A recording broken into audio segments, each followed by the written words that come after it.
welcome. I'm so glad to see you all. Thank you all for joining us for our conversation with Miss Jasmine Guy.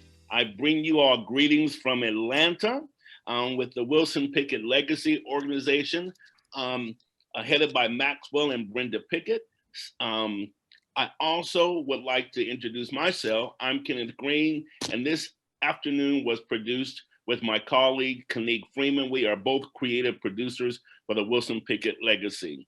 We are very excited about this conversation. I would like to first introduce our moderator for this afternoon, and this is Miss Camila Long.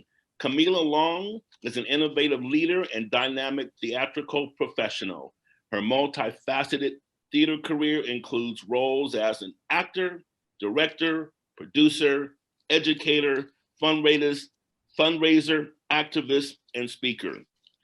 Completing her undergraduate theater degree from Alabama State University, Camila went on to receive her master's degree in fine arts performance, along with her certificate in African American theater from the University of Louisville.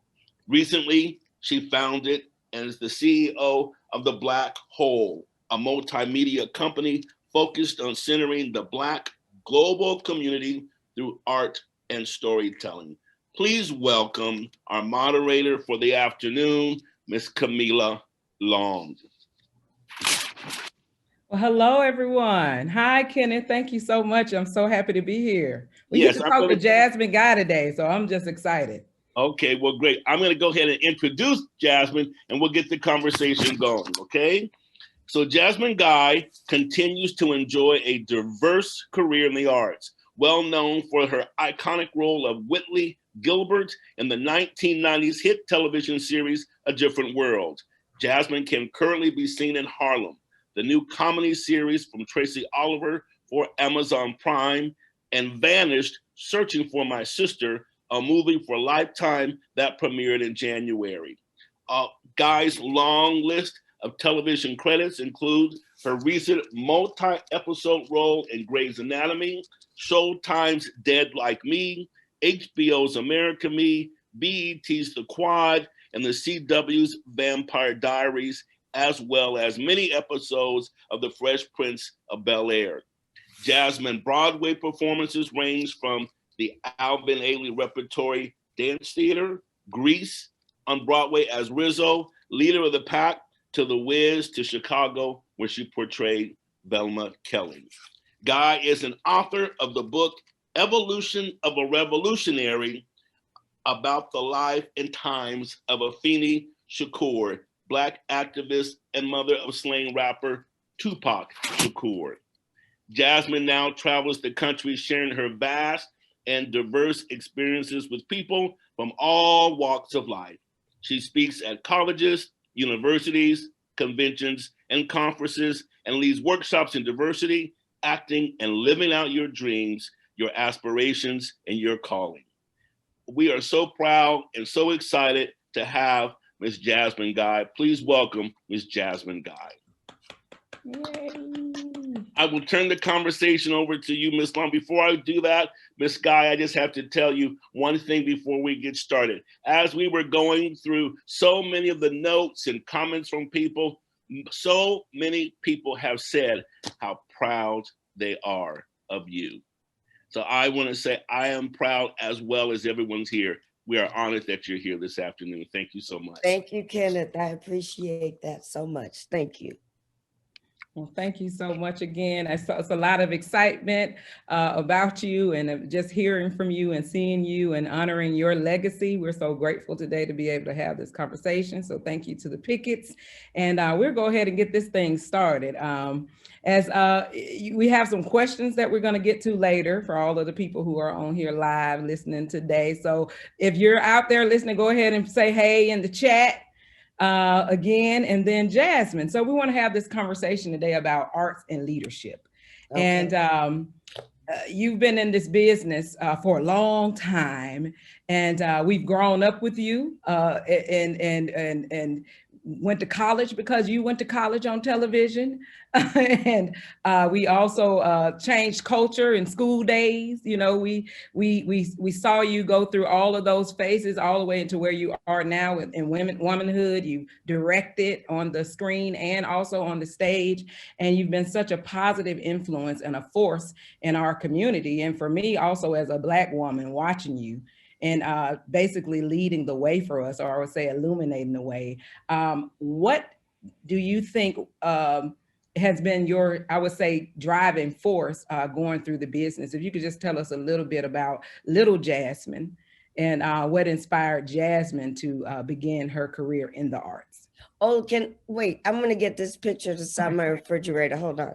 Okay, okay. Okay, I know this is weird, but so my friend Dorian Wilson made this for my birthday because I turned 60 last week. And it's me from 2 years old to 60. Wow. Isn't that funny?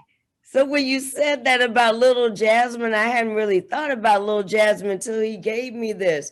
So this one's me, I was maybe 2, and this one's me in the 5th grade. I don't know if I'm holding it right. Yep, you're holding it. Yeah, and then that one's like around 26, 27, and that one's me now. Yes. Anyway, so it was the first time I really looked at little, and I have always danced, acted, and sang by myself in the basement, whatever, because I remember asking my mom, what made you put me into dance class? And she put me in the ballet when I was like 5. She said, because you were always just dancing around the house. Because there wasn't really a dance connection with my parents. You know, they liked the arts, but it wasn't like, so when I started dancing, I mean, I used to do Mary Poppins in the bedroom. I knew all those songs. I did all the characters.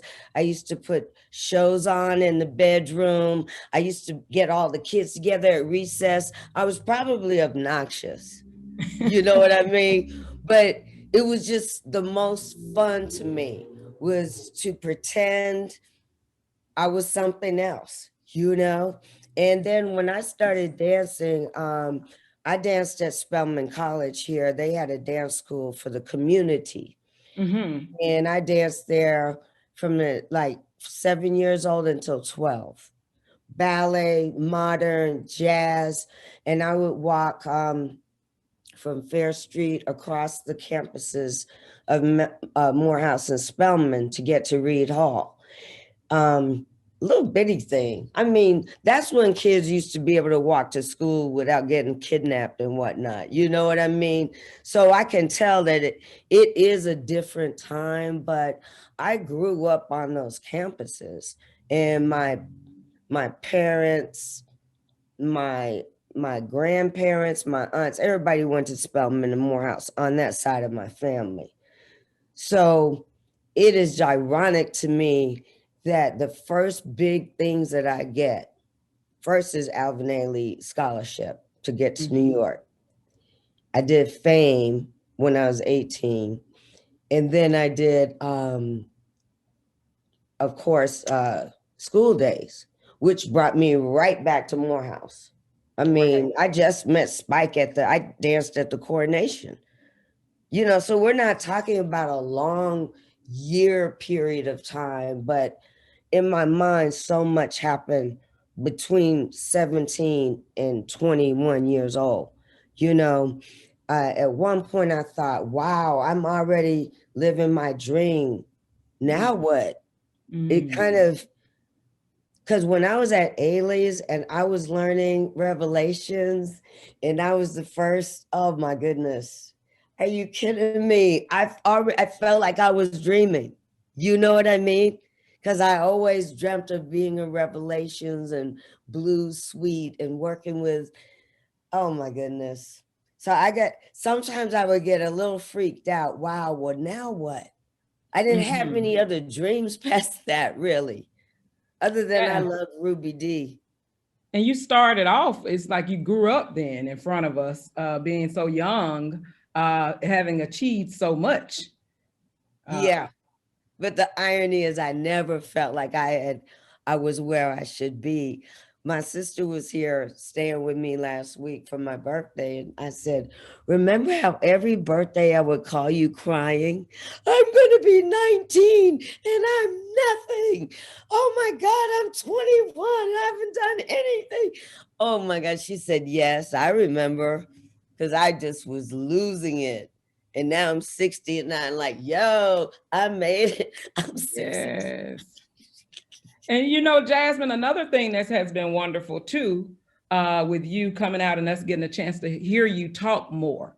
Like you've come out, you've done Tamron, you've come, it seems like you're coming from beneath the surface in a sense. Like we've seen you on television, but something about this 2022 is like you've resurfaced in a different kind of way. It broke me. Okay, so I want to talk a little bit about. That's very astute. Because Tamron, I was so taken aback by my own reaction. You know, I was like, what are you crying about? It's like, what is going on here? I think it was being in front of people, you know, and then disclosing something that's so personal. Even though I had talked about it before, at the moment that she asked me, I was just taken aback and I got full and I wasn't able to talk. You know, you get the lump in your throat and it threw me off. And I looked at her face and she looked at me because she was thrown off too. Like, okay, I didn't mean to make you cry, girl. And, you know, we're not trying to. And I said, that's why I was like, but I'm loved and I'm okay, because it looked, I don't know, maybe that pain just oozed out. You know, I wasn't in control of it. Like when you're acting, you have to control your emotion in a way so you cry at the right line or at the right time. But that just came up on me. You know what I mean? And yeah, very astute of you to see the difference in that interview and maybe an interview I would have had before COVID.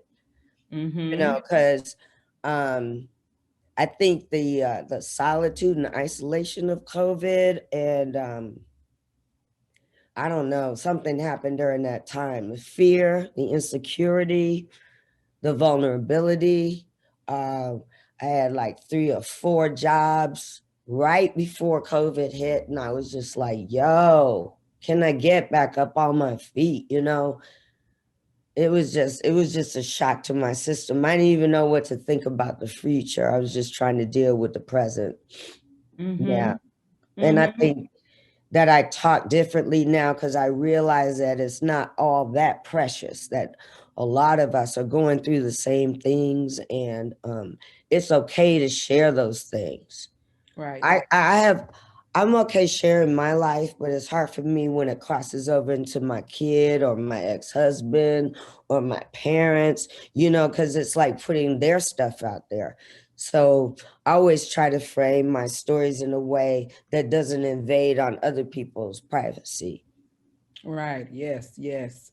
Well, I'm just grateful. I noticed the difference, and but we're grateful for the difference because it's like Jasmine Guy is here. She has something to say, and she's doing stellar on television and doing the show Harlem. It was so good seeing you, even though, you know, your character is not as likable from my perspective. We'll see. I don't like her, but and that's good because you play, because we love Whitley and we didn't really like her either. We didn't really like Whitley, but we love Whitley. Yeah, we you know. I know how to do that bitch thing. I don't know why.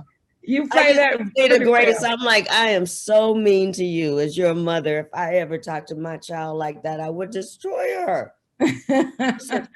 Don't worry, that's typical Jamaican mother. Okay, yes, you're playing. Grace is really Caribbean. That's the irony too. She's from the Cayman Islands. So I always said, is this too hard? Is this not believable? She's like, no, this is our Caribbean mother, you know. So she's my age, but I am mean. I am harsh on that girl. Yeah.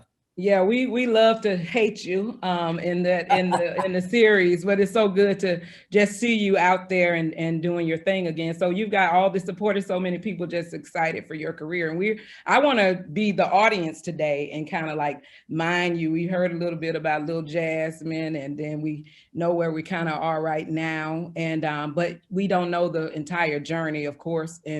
But we do know that along the way there had to be some type of you were very gifted apparently, and your mother saw something in you and nurtured that. And similar to me growing up on the HBCU campus, I grew up on Alabama State campus. From a child, walking, my auntie worked there, you know, my other auntie, my stepdaddy, you know, everybody worked on the campus, and you know what that feels like to grow up through those legacies, or have a legacy of folks.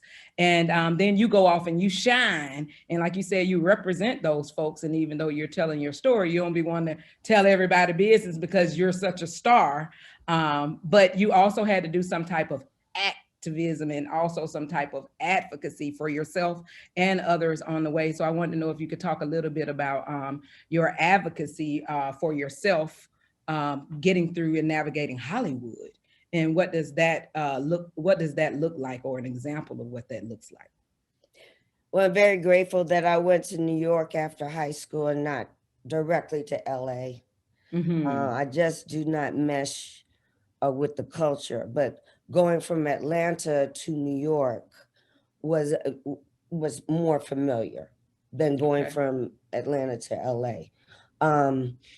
I think that in New York, first of all, if you get a role, it's because you can do a role. In LA, it's more about breast and skin coloring and stuff that's like, look, this is how God made me. But who can dance? Who can sing? You know, when we audition for things in New York, the best man got the job. You know what I'm saying? We didn't go out there like that thing, you know, because you can't do 8 shows a week and not be able to do it. See, in LA, you could say I'm a producer and have never produced. You could say I'm an actor and have never acted. You can't say that in New York. Right on. If you dance, you got to dance, you know? So I'm glad that I had at least 6 or 7 years of living in New York and working in New York as a dancer and a singer and an actor before I got A Different World. I actually got School Days before I got A Different World. It just came out after I got A Different World because it was a movie, you know? And I met Spike, like I said, at Morehouse. He was directing the coronation for the class of 79. And I was in high school. And every time they needed somebody to dance in a fashion show or pageant or wherever, they would say, call Rem Guy's daughter. So I ended up dancing in the coronation for 79 of Morehouse. And he said to me in the wings, I really didn't even understand what a director or filmmaker was, you know, that he wanted to be a filmmaker. And I was like, okay, whatever that is. I really didn't understand what it meant. And his best friend, John Wilson, was the president of that class. And he was also friends with me. And we all claimed what we wanted to be. He said, he's going to come back and be president of Morehouse. And I said, I'm going to dance with Alvin Ailey, in case anybody wants to know. And we all did that. And that is so cool to me. I was like, remember when we told each other we were going to do what we did, you know? So I just think it's fun to have dreams and just know you may have to create new ones. Like I had to create new ones because once I got to Ailey's, I was like, yo, that was my dream. I said, but I also want to be on Broadway. And I really wanted to be like Ruby Dee and Irene Cara. Yes. You know, and Ruby Dee first, because I saw her in Raisin in the Sun on Channel 17 in Atlanta when I was like, I don't know, 8. And I said, she looks like me. Because my dad told me when I told him I wanted to be an actress, he said there weren't. I'm sorry, my allergies are bothering me. I love Atlanta, but that is that's the downfall. The humidity and the pollen. he said, well, the only Black actress that he knew of was Dorothy Dandridge. And I'm telling you, I was like 4 or 5 years old, okay? And it just stuck with me, you know? But I didn't see her until I was older because of television and movies. And Ted Turner had this channel in Atlanta, Channel 17, and he played all the old movies. So I saw To Serve with Love and Raisin in the Sun. And I was like, uh-huh. I just knew it. I knew I could be an actor, and I acted all the time. I was always pretending I was something else just to see if I could fool people. How weird. I was a weird kid. I Well, put silly putty on my fingers. I just like mushed it on my 2 fingers, and I told my dad's assistant at the church that it was a temporary cast, and she believed me. But anyway, that's how I amuse myself. I mean, but so it was just already in you. That's what it feels like. It's And kind of you already didn't know in what you. it was that was in you. It came out in dance. And after you succeeded in your highest hope and being Alvin Ailey, and especially Revelations, come on, and get a chance to do that and make that difference and be with that company. Then you go to Spike Lee, and then you go to Hillman, which is like, but to me, those two worlds from growing up on the HBCU campus is just like you walk right and you're like, I know these people, I know this life. And as far as the character of Whitley, how did you come up with her voice for that character? And Well, I had auditioned for the Cosby Show. And then I auditioned for the role of Jaleesa for A Different World. And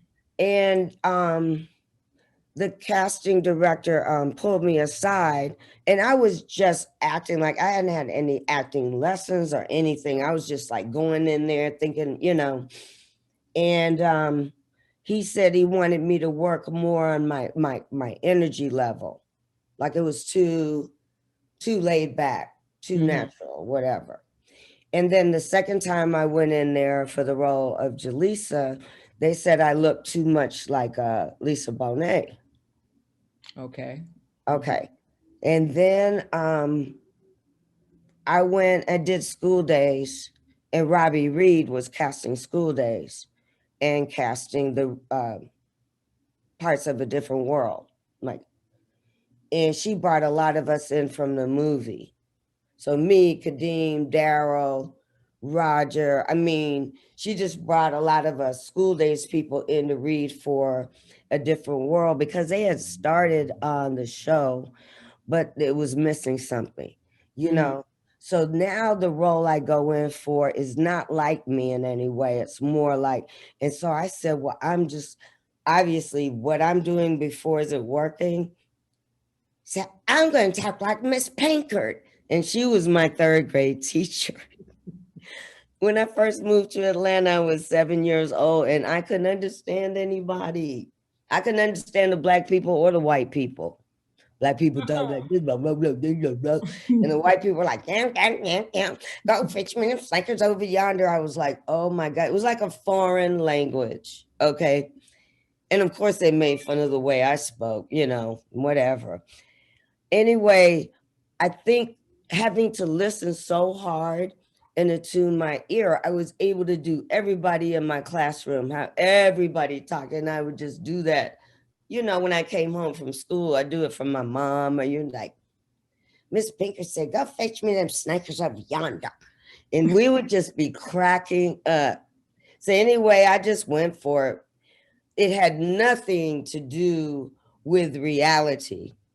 Like once, you know, I realized, well, first of all, Whitley's name was Sydney or Whitley. It was Sydney Whitley in the beginning. And she was seducing the professor to give her a better grade. So she was very sensual, right? In my audition. Then when I get there, she's this chaste virgin from Virginia. And I'm like, Oh, okay. That's not what that's not what you told me yesterday, but okay. And mainly I just saw that she was out to get Denise Huxtable, and I just had to figure out what it was that drove her. Every bitch and every bully has a reason. You just need to figure out what the reason is. Not you, the audience, but you, the actor, need to understand, why am I being so mean to this girl? You know, and as we work together, and as you know, Kadeem and I coming in late, we came in at, you know, they had already shot like 5 episodes, you know, realizing, okay, I gotta be the goofy guy that chases Denise, and you gotta be the mean girl that hates Denise. And you got to do that like right away, you know, and make it believable and make it realistic. And it was fascinating. I mean, because we were only scheduled for 7 episodes, me and Kadeem. So by episode 6, we were like, what you think? You think they're gonna fire us, or do you think we going back to New York, or we gonna stay here? Yeah, LA Wow. is a trip. Oh God, y'all gave me my favorite episode, and that was the marriage. Please, please, baby, baby, please. Whitney. Oh, that was I rewind. I taped it and rewatched it. I just wanted that to be me so bad. I think that's the only time I wanted to be Whitley. I think in that moment. To have that kind of love come out, right? Oh my God. Yeah, that was well, you know, he said we did that in one take. We were in front of an audience. The audience was going off. Like, it's not something you want to have to do again, because the real reaction was so electric. But Kadeem forgot his lines. That's when he said, please, baby, baby, please.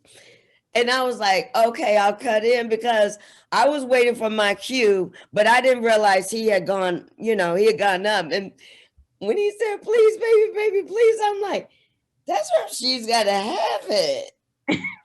That's not in the script. But yeah, that was, you know what? But women, I did have issues with that episode. And I obviously was wrong, because the audience loved it, but I did speak at Spelman, and the women there had issues with him coming in at that last minute like that. First of all, and I had issues with it, but I was like, well, it's Whitley, it's not me, so whatever. But you know, because it kind of pissed you off. Like, you wait till the night before I get married. We've had all this time, and then the disrespect that it did to Byron was never addressed in that episode either. Ever.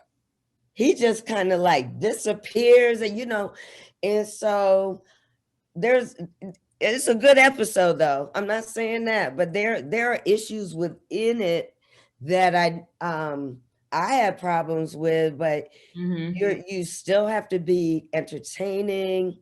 And I didn't believe it. I said, please don't do that Graduate thing, because in The Graduate, Dustin Hoffman does that in the middle of the wedding. It's before your time, but in The Graduate, they do the same breakup right at the moment thing. And I see Miss Naima is this really romantic, or is this annoying? Like, really? Now? You know what I'm saying? I don't know. So it's an interesting episode, and emotionally, first of all, what was it, 5 seasons of us coming in and out and in and out of this relationship. Him seeing other people, Kinu. I called her so many things, I can't remember her real name. Kinu. I called her Kanuku and Kikumonga, watching his relationships. So we went through a lot that other people were rooting for this relationship to work.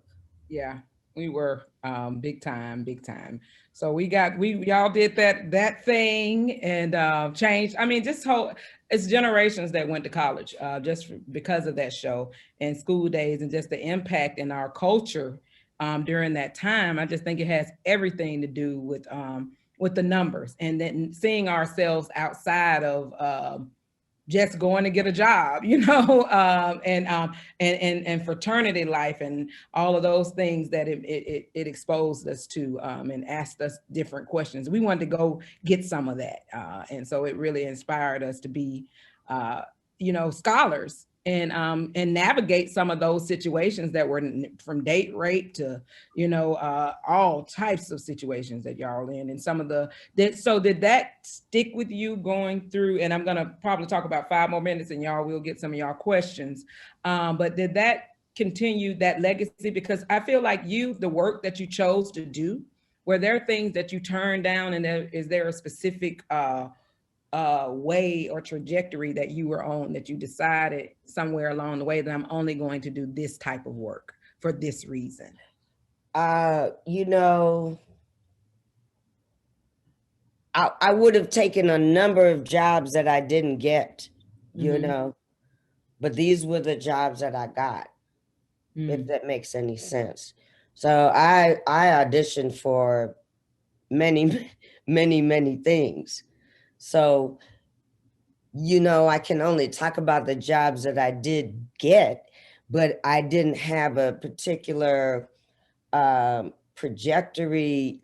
For example, there was a week that I auditioned for the Cotton Club movie that George Faison was choreographing, The Wiz that George Faison was choreographing, and Lena Horne's one-woman show. When she was 70 years old, she did a one-woman show. I auditioned for those 3 things. I would have done any of them, but I only got the Wiz. So you know what I mean? I can't say that I'm really directing it myself. But it is ironic, to look back and see that I did 2 HBCU iconic projects. At the time, I was college age, but I didn't go to college. You grew up on. There's like this irony that I've graduated from Mission and Hillman, but I did know that culture, because I remember saying in a table reading at a different world, like, there's no way these students would call their professors by their first name. I don't know where Hillman is, but I know no black school, no Southern school. I mean, where you gonna go into my father's classroom and call him Bill? And not Reverend Guy, Dr. Guy? I was just, I wasn't even in the scene, but I just said, I just have to say that, because there was so much falsehoods in that first season. It was driving me nuts. I was like, do your job, make this money, and go back to New York. That's what I was thinking. Because it was just like, we'll just have these black actors say these lines and it'll make it a black school. But what made it a black school was Debbie Allen. She was like, where's the hot sauce? Yes. This is their home. Mr. Gaines is their uncle, their grandfather, their dad. She's the one she went to Howard. This is not a black school. This don't even feel like a black school. She's the one that gave the soul to Hillman and made it real for everybody. So you could see Hampton in that school, or Howard in that school, or Spelman, and the whole frat sorority thing. They didn't have a clue that first season. We were talking about having egg babies, and I'm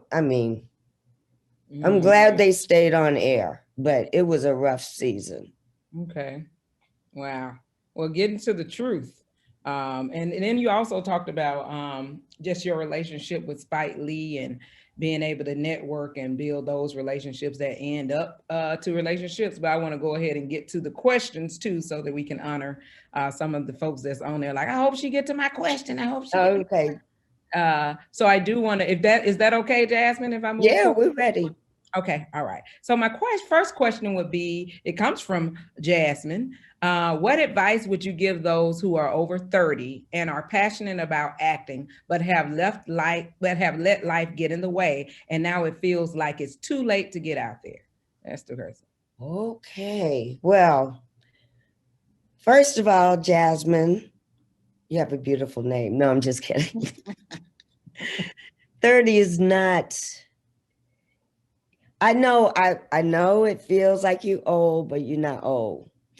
And the other thing is, when you're acting and singing, may be different with dancing because there's a physical, ability, athletic ability that you have to maintain. But even then, I've met dancers that started in their 20s.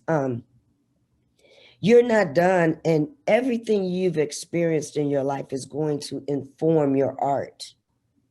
You'll find that they are interconnected.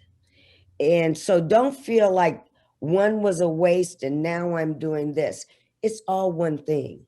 So take classes and meet other actors and take chances.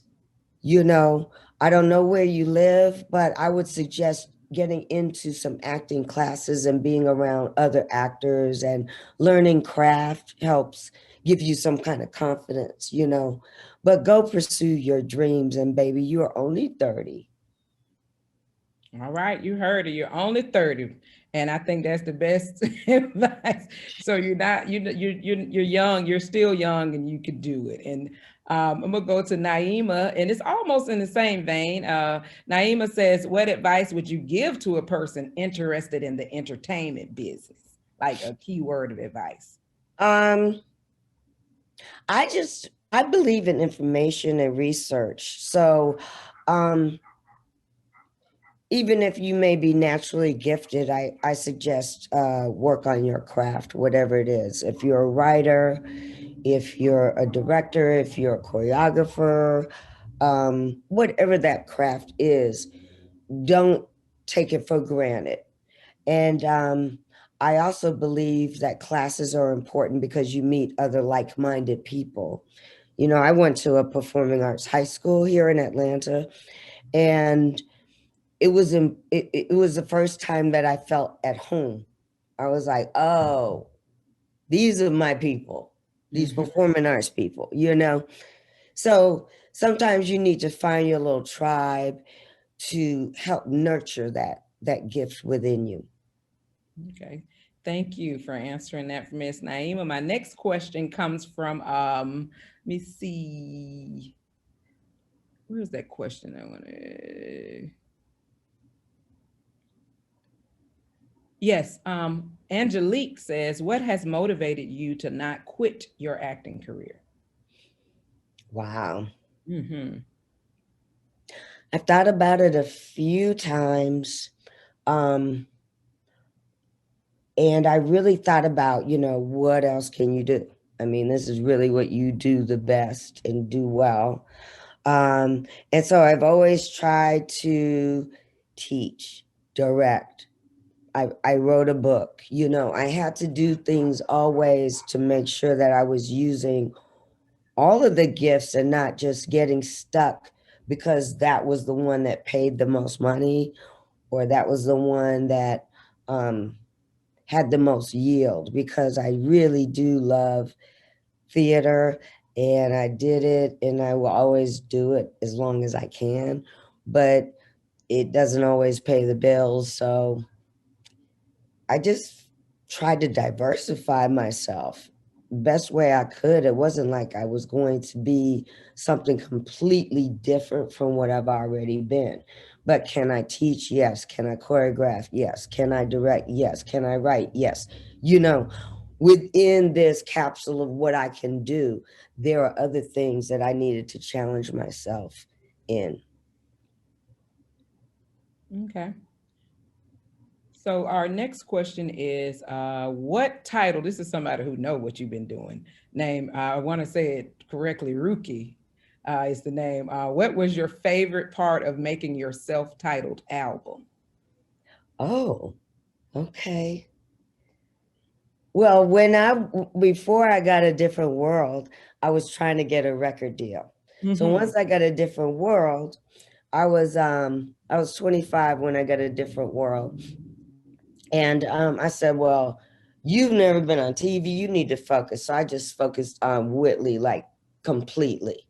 no other little projects, because I was always doing like 3 different things, you know.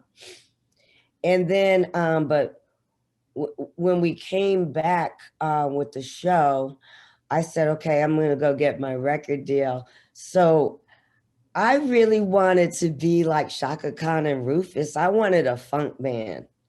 They didn't see me that way, you know. Now I'm doing Whitley. So, you know, it's like, that's a big jump from her to that. So I got to work with a lot of different producers on the album. And yeah, I wanted to be Michael McDonald to the Doobie Brothers or Shaka to Rufus and have my little group, you know. Yes. But I'm a funk girl. I grew up on funk, you know. So my album turned out kind of more pop than I felt. And then I really didn't know how to like fight for what I wanted musically. And I don't know, Full Force figured me out. Bow-Legged Lou figured me out. Because the 2 songs at Full Force were really more me. I could have done the whole album with them, really. Oh man. So that, well, no, you live and learn. Okay. Okay. Be like, hey, that happened in life. And Ruki, what else do you know, Ruki? That's what I want to know out there. And also Keisha says, what were your greatest triumphs as a Black woman in entertainment? What was your greatest triumphs as a Black woman in entertainment? I mean, as in, you know. Well, you know, I am very proud of, you know, having danced with Alvin Ailey. I'm very proud of A Different World and what it became to our culture and our people and our young people. And working with Spike too. I mean, I've worked with Eddie Murphy. So I mean, as a Black woman, I don't know that I could ask for much more other than being in Roots. All right now. Okay. Well, Maria's question is kind of similar. She just tells us how much she loved doing the watching Dwayne and the marriage and her daughter, and she tells us all of that. But she also says, is there a dream project that you like to direct that you have not done yet? Or have you done that, and what was it? Okay, well, I did direct an opera about Martin Luther King called I Dream. We did it here at the Alliance in Atlanta. Beautiful, beautiful project. I never directed an opera, but I'm gonna tell you, this was a beautiful project. I'm very proud of that. And I'm currently a producer on a movie about Afeni Shakur, Tupac Shakur's mother, and it's based on her years as a Panther and when she went through the trial of the Panther 21. So I'm a producer on that. So I'm a producer for the first time. So those are a dream that I did and a dream that I have. Yes, thank you. That was great. That's a good question too. Precious wants to know, what do you like to do in your downtime? We're going to take it back a little bit about you. Like, what do you like to do in your downtime? I'm very boring. I like to color. That's my new thing. You want to see what I'm doing now? Yes. A good question. Okay, I'm coloring this, but I have these coloring books. Wow, but you're doing that with pencil, right? Yeah. Wow, you took anyway, that. But I've become a little obsessed. I've got 5 different coloring books, and I've gotten better. But anyway, I watch a lot of TV. Like the TV is my husband. It's always on. So I've binged a lot on certain shows. I've been watching a lot of documentaries. Speaking of which, have y'all seen any documentaries lately? Like Rick James? Oh, no, I haven't seen that one. Okay. I'm just checking because I don't have nobody to talk to about it. So it's like a book club that nobody reads the book, you know? Okay. So when y'all watch it, we can talk about it. There are like 5 documentaries I would like to talk about.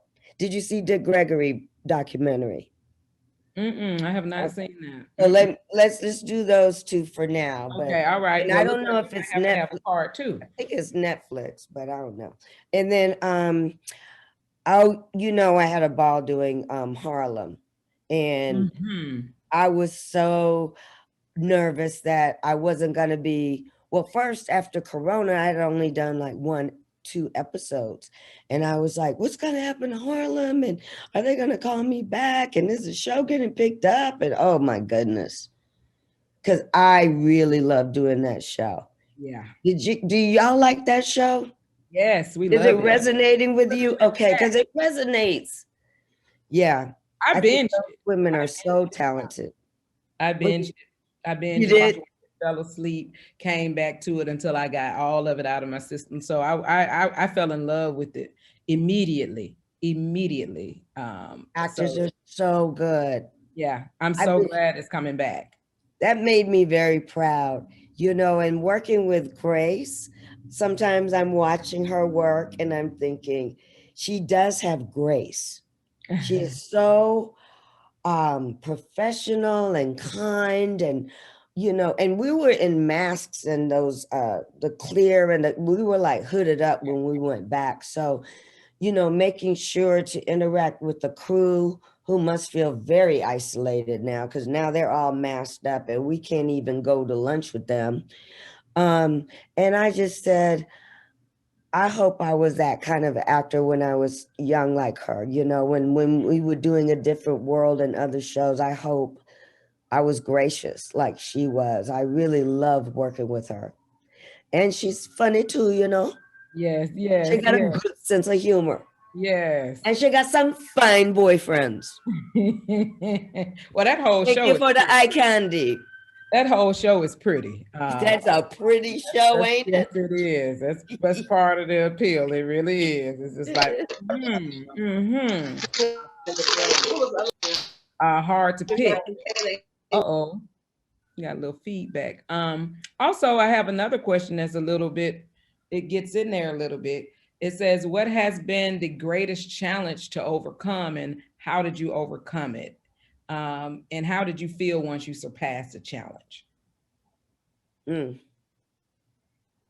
Well, there are many along the way, and depending on what I was doing. Because literally sometimes I go, okay, now I'm a dancer. Okay, now I'm an actor. Okay, now I'm being funny. Okay, now it was very segmented. And one role that I had that kind of brought everything together was when I played in the musical Chicago, when I played Velma Kelly, because I had to be, a bitch and funny and dance and sing. And then I just felt like I was in my pocket, like I wasn't trying to compartmentalize myself, So I think the greatest challenges have been when people told me I wasn't something. I was always being told I wasn't something. Yeah, like, oh, you're a dancer, not a singer. Oh, you're a musical theater person, not an actor. Oh, you're a TV person, not a movie person. Oh, I mean, constantly. Oh, you're mixed, not black. Oh, you're this. I mean, so I think that's just been a constant, I don't get it that much now because I'm 60, but it was just a constant. So this is my mantra. You don't know, you're not God. Whenever people started telling me what I was going to be and who I was and what I could do and what I was, just politely listen. My ballet teacher told me I wasn't ready to go to New York. I didn't have the feet and I didn't have the extension, she told me. Narrowly. And she wasn't being mean. I think she was being afraid. I was 16, and she had babies that had gone to New York, and everybody can't handle New York. You the best when you here at Atlanta Ballet, but when you get to New York, you're not the best no more. I don't know. But while she was talking to me, I was like, I understand that, Miss Merrily, but I got a scholarship. Now, if I did not have that scholarship for the summer, I might not have gone. You know, I wasn't going up there willy-nilly. But Thank you also have to know who you are, and people are looking out for you. It's not always them trying to be negative. And some people are ignorant too. So you listen, but also know that you have your own path with God, you know, and sometimes you don't have to voice it. You just have to know it. Mm-hmm. Ooh, that's a word right there. That is a word. Hallelujah. I remember being told one time I would never play a part, but two of the girls who wanted to play the part were pledging, and I was on deck. And I ended up getting the part, and my director had to apologize in front of everybody in the cast. I apologize. Really? He told me, you willed your way into this part. You will. I was just like, I just knew I was supposed to play it. He didn't think I could do it. I don't know why. He thought I couldn't do it. I don't know why. But he did. You never know what's going on with other people. Mm-hmm. You never know. It could have been, I don't know. It's like, how can you make a proclamation like dance teachers? When I was growing up, I would hear them make these proclamations over these other people because they weren't skinny or they, you know, and I was like, how can you tell that little girl what she's going to be and not be? Yes. You're supposed to teach us how to dance. We're not here for that. It used to hurt my feelings. She was a little chubby for, you know, a dancer, but they're anorexic. But the girl could dance. Mm-hmm. And I just was like, don't break her spirit. That's not your job. Mm. Anyway, I truly believe that. And it really bothers me when we're dealing with young people and we're not honest with them. And we acting like we know things we don't know. You don't know. You can't proclaim somebody's future like that. I don't know. Anyway, that was a pet peeve of mine. No, thank you for sharing, because it's okay, whatever. It's like a therapy session. Over you that don't, you know, that's not your story, but it's not always a bad thing that they think they're protecting you. But yeah, maybe sometimes we just have to zip it and let the person see where the cards may land. But sometimes it's a thing that propels us forward. Like we needed to hear that no. And it just maybe it warmed me up to be like, that's all right. I know it's mine. You don't. I'm going to be ready. And as soon as I get my moment, as soon as that crack happens, I'm yes, girl, yes. And you won't have any questions. I call it being undeniable. And Vernon wants to. We got somebody on here who got their hand up. Vernon, I see you. Who we're gonna allow to ask a question. So unmute Vernon so he can ask his question. Hey, Vernon, are you off muted? You got to unmute. My dancer. Yes. Hi, Jasmine. I'm Brian, man. I just want to say I miss you. I'm still the same. I still look the same. I gotta put my glasses on. It's my Vernon. Yes. Yes. And I wouldn't have known about this. Vernon, you look so good. You look the same. Thanks, Jasmine. Oh my God. Nice to see you. I just watched Try Me on YouTube. I try me. Everybody is Jimmy. And did you see us on Soul Train? Yes, I did. Oh Jimmy my God, we were killing it because I didn't have to sing. I know. It was lip sync. Jimmy said hi. I told him I was going to be on here with you. He said hello, and I want to shout out Hillman Fowles because I wouldn't have known about this had it not been for her. I'm a soror, and it's just like I just love you, so inspirational, and my frat brothers still I love you, all my bros and everything. And when I come to Atlanta, I got to hook up with you. I just want to just say, you know, I got some stuff. I shot you my information in the private text and everything. I think something that you might be because my number's the same, but it's really been a long time. Yes, it has. And I love you. I'm so happy to see you, and you look so good. I wish I could just kiss you. Oh. I know. That's why I'm tearing up, Jasmine. Oh my God, y'all excuse me. That's my girl. So just thank you. And let me tell you, so talented. And then he used to teach at my sister's dance school. Oh yeah, Monica said hi, man. I will. Gosh, it's so nice to hear from you. So much I want to say. But in the other room, but yeah, we'll hook up offline.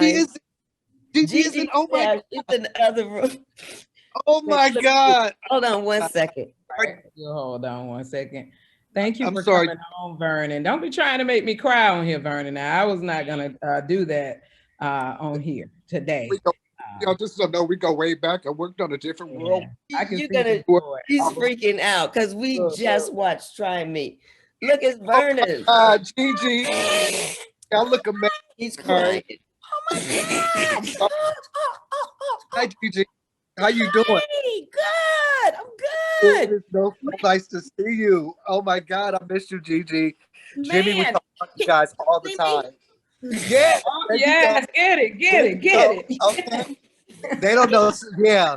Oh my God. I don't even know what to say, you guys. I just wanted to say I'm just so overwhelmed and thank you. And I just want to hook up with you guys. When I come out there, I got to hook up with y'all. So, Okay. Well, call me. It's the same Okay. number. Love you. I love you. Wow, that was a good Thank you, Vernon, surprise. for coming Yeah. on. This is a great punctuation. Oh my goodness. Almost. I know. It's like, minute. is that Vernon? My Vernon. Yes. Yes. All Oh my. right. Well, that Wow. was a surprise for you, Jasmine. Yes. Yeah. And the thing is, at night, because I have insomnia, I've been watching YouTube and it leads me, you know, how it leads you to other things. So the other night with Gigi, we were watching my old videos. My Try Me video, my Another Lover video. Another one And like anyway, they're all in it. And then we watched my Soul Train appearances and that was dope. Arsenio. That was dope. Those were dope shows, man. We God. killed it. We did. I was like, I don't know what they were looking I'm at, but sure we people are killed it. writing down this so they can go find them. So we're gonna watch and enjoy. We're gonna be looking for Vernon too. I'm the, And doing Don Cornelius introduces Vernon because y'all was step by step, right?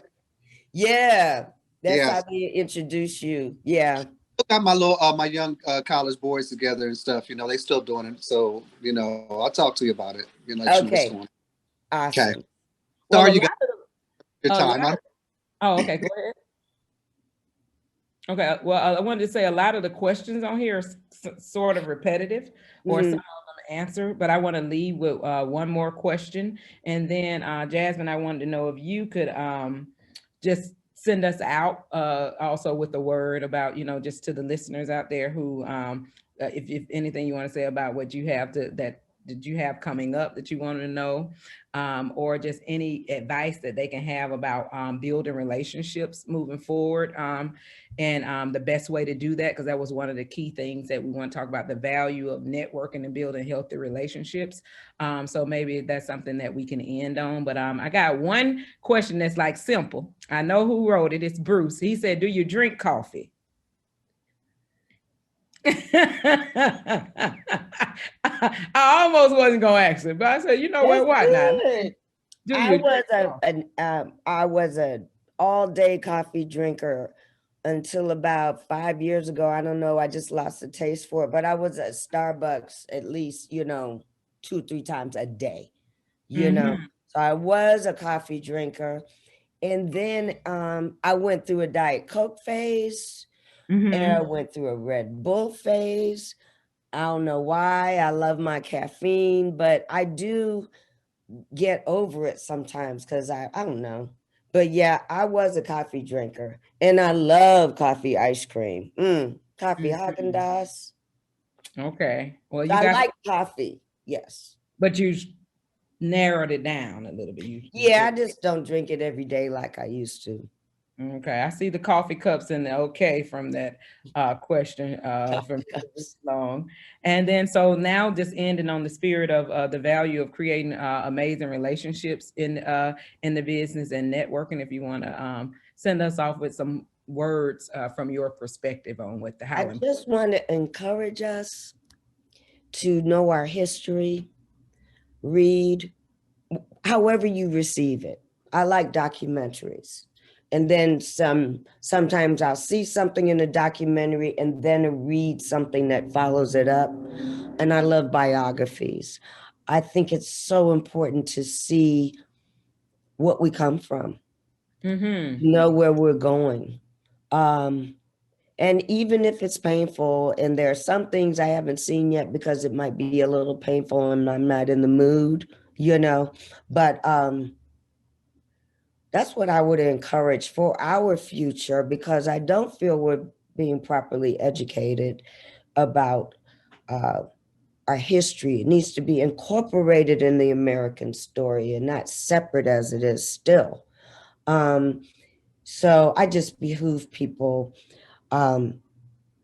if you're interested in something, dig into it, you know, whether it's a Philip Randolph or whether it's, you know, Michael Eric Dyson, you know, listen to what we're trying to carry on. Henry Louis Gates is a great, you know, watch his documentary series. Know your history so we can go forward with information. All right, y'all. Well, y'all heard it. I'm going to be honoring of the time here that we set.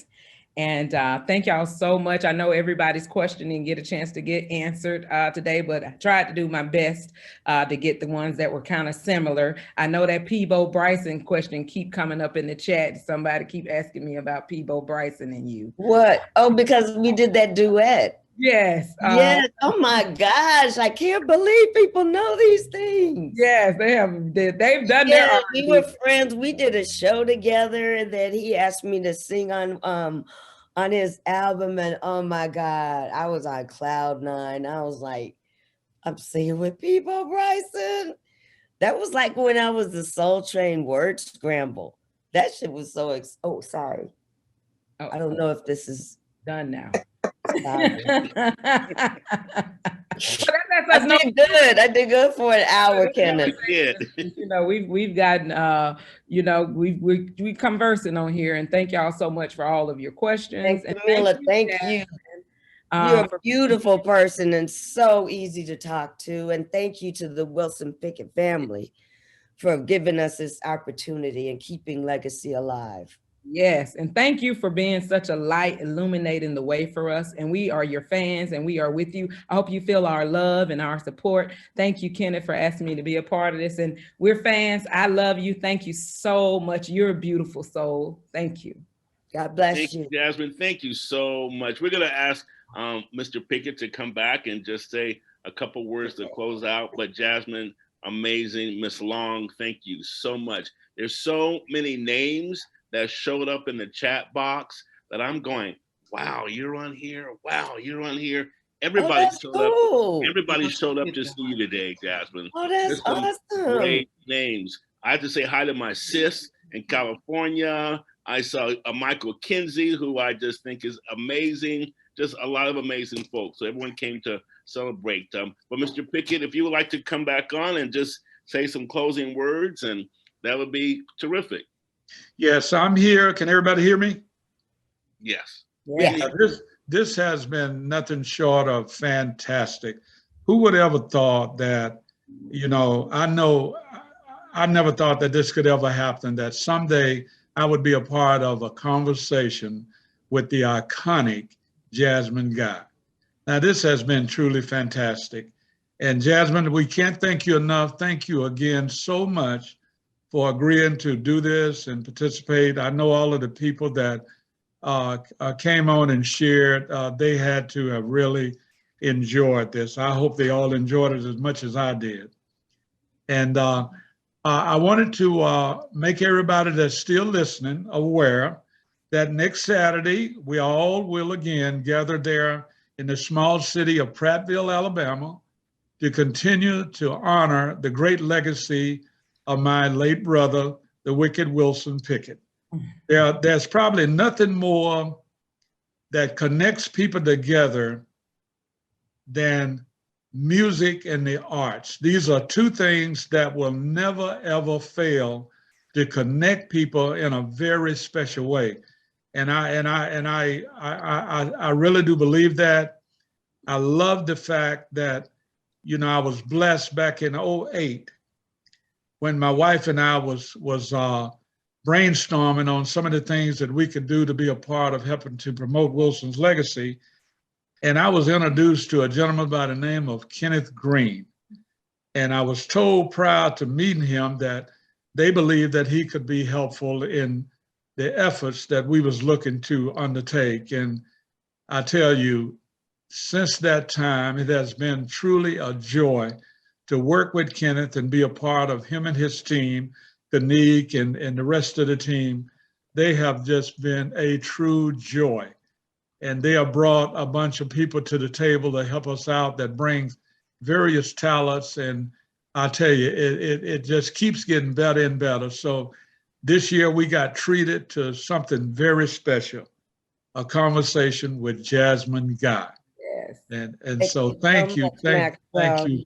And Thank to your you so wife as much. well, Brenda. Thank you so much. And thank you, Kenneth. He always brings me joy when we work together. I love working with Kenneth. He's a fantastic guy. Absolutely. If you all will go to wilsonpickett.com, we will have a list of all our festival activities for next weekend, a lot of virtual concerts and whatnot. So please join us. This conversation will be on repeat next weekend. So you can still tell all your friends that had to miss it today that they'll have an opportunity to visit with Miss Guy. Thank you all so much. Have a great day. I appreciate you all joining us this afternoon. Thank you, Miss Long. Thank you, Jasmine. Bye, Jasmine. Take care. Thank you, Jasmine. Love you, Jasmine. Love you. Thank you.